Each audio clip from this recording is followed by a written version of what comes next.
Greetings, TUC members. I'm Robin Ray, your Tivoli User Group Manager, and today I'm with Jason Burley, leader of the Maximo Manufacturing User Group. Jason, thank you for joining us today and allowing me the opportunity to speak with you. So let's go ahead and dive into some questions. How did you get involved as a TUC User Group leader?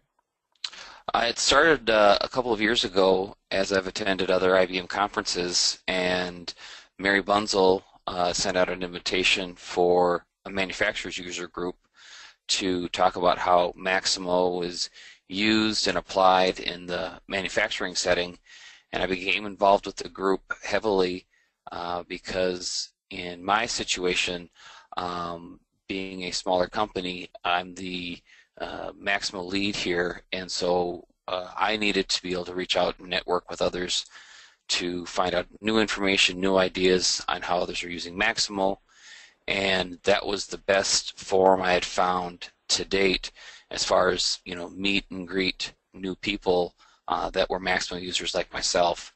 And as time went on, I took a more and more active role in the group and eventually became group leader. Oh, excellent. And just before we drift off too much into the user group, so how long have you been working with the IBM Maximo products? I've been a Maximo user going on 10 or 11 years now. We started with Maximo 5 and just recently completed a upgrade to Maximo 7.5. Oh, excellent. So in your opinion, what would you say is the key to having a successful user group? Energy. Energy by the leadership group and energy to convey to the users that you're excited about what you're trying to share, what you're trying to do, and that will precipitate through the rest of the group and the people that you're trying to reach. Yeah, absolutely. I completely agree with that. And so what is one of the biggest challenges your user group has faced, and how have you overcome that challenge? We faced a challenge where in recent years we weren't being led by the user community. I was a leader of the group, one of the leaders of the group, but the primary leader was Mary Bunzel from IBM. She was our liaison.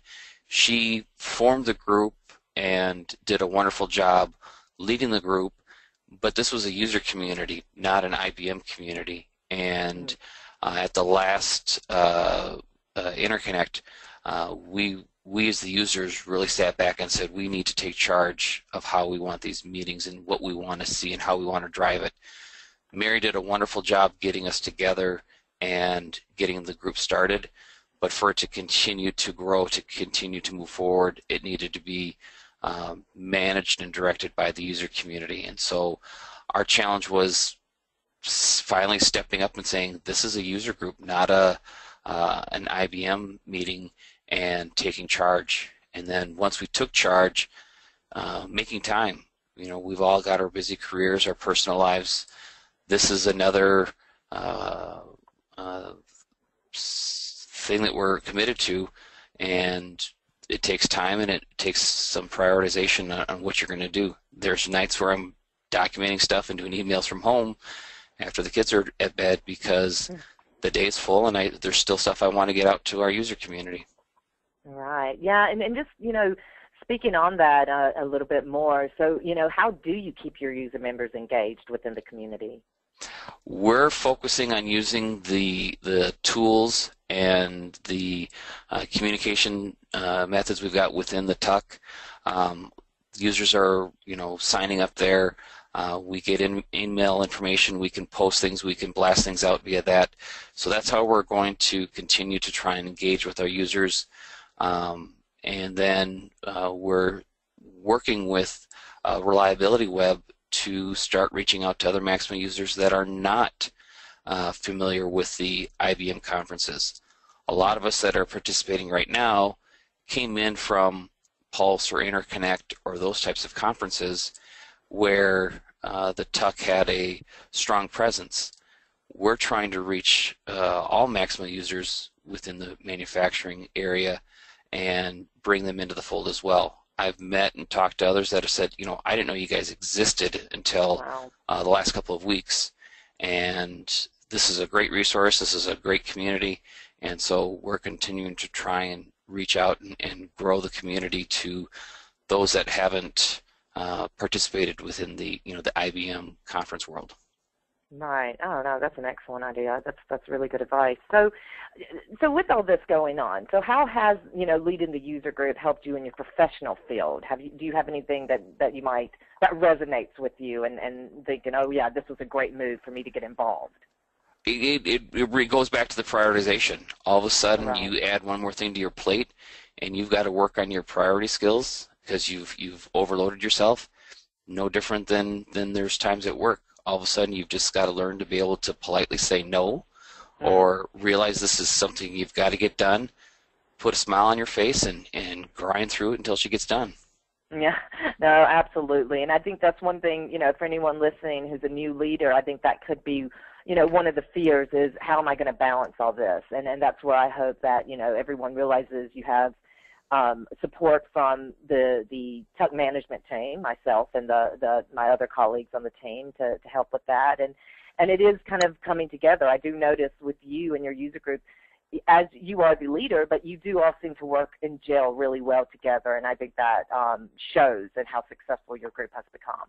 Yeah, that was beyond the time commitment and prioritization of your tasks. This isn't just me leading this team, and I don't want to give that perception. There are others. There's Jill, Morella, Bill, Mary's still with us, George, Len. I don't think I forgot anybody, and if I did, I apologize. That's a strong team that's working on this group as well behind the scenes, talking to their users, talking to their smaller groups that are within their industries, and bringing these users in. The next big challenge we've had recently is we've merged with another group. The life sciences group recently lost their leader, and there was some discussion behind the scenes of how is this group going to continue to grow and work, and looking at the technologies and the processes that the life sciences groups do. They're really essentially manufacturers of a niche area within manufacturing, and came into the fold with our group.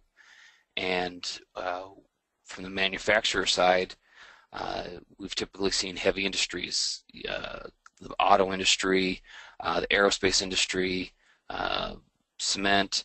Those industries, while not in the same realm or same areas of food processing, pharma, there are things that are creeping into a heavy industry that are already being done in a regulated industry like pharma and food processing. And so we're very excited from the manufacturing side to bring that group in there into the fold and hear what they've got to say, because there's, I think, a lot of insight that the life sciences group is going to be able to give us on audits and audit management and things like that. Oh yeah, that is really great, really good to have on board. And just kind of drifting off a little bit outside the user group, you're a member of the TUC Council, and what kind of made you want to be a part of this? Because again, we're talking about things, you've got your job, you've got your personal life, you're a leader of this group, and now you're a part of this, and balancing all these things together. What made you decide to take that on also?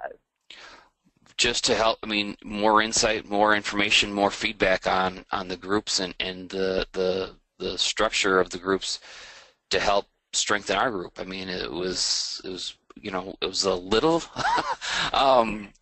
greedy, a little self-serving to join, because it was going to give a voice to things I wanted to see done with our group that I would think would make sense for all groups. So that was the primary reason.